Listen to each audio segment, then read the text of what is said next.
மாயனை மந்தவட மதுரை மைந்தனை தூய பெருநீர் யமுனை துறைமனை ஆயர் குலத்தனின் தோன்றமணி விளக்கை தாயை குடல் விளக்கம் செய்த தாமோதரனை தூயோமாய் வந்து நாம் தோமலர்த்தோ விட்டுழுதோ வாயினார் வாழிமனத்தியால் சிந்திக்கா போய பிழையும் புகுதுருமான் நின்றனவும் தீகிரில் தூஜாகும் செப்பேலோ ఇంకా 5వ పాసురంలో గోదాదేవి నిన్నటి రోజు పాసురంలో చక్కగా ఆ యొక్క వామనమూర్తిని కాదు పర్జన్యుడిని నిన్న వరుణదేవుడిని ప్రార్థించిందనమాట. నిన్నటి పాసురంలో అంటే సమృద్ధిగా పంటలు పండుతాయి, అన్ని బాగా వస్తాయని చెప్పేసి కరువు కట్టాలు ఏమి రావు ఈ వ్రతాన్ని చేస్తే అని చెప్పి మనకి 4వ పాసురం చెప్పడం జరిగింది. అదేవిధంగా ఈ యొక్క 5వ పాసురంలో ఏం చెప్తుందంటే గోదాదేవి మనము ఈ యొక్క వ్రతాన్ని ఆచరిస్తూ ఉన్నాం.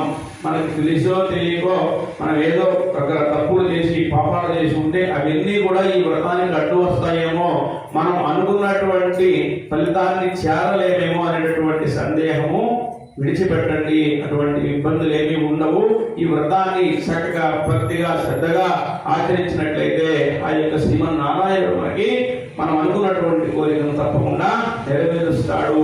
అంతేకాకుండా ఈ యొక్క వ్రతానికి నాయకుడు ఎవరయ్యా అంటే సాక్షాత్తు శ్రీమన్నారాయణుడు శ్రీకృష్ణ పరమాత్ముడు అని చెప్పేసి ఈ యొక్క చెప్తుంది. మనం ఈ వ్రతము ఆచరించి ఫలవంతులకు మన పాపము అడ్డు వచ్చుడని భయపడవలదు. అందుకు కారణము మన వ్రతములకు నాయకుడు శ్రీకృష్ణుడే.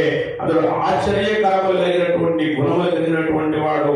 ఉత్తర మధురా నగరానికి నిర్వాహకుడుగా ఆవిర్భవించున్నాడు.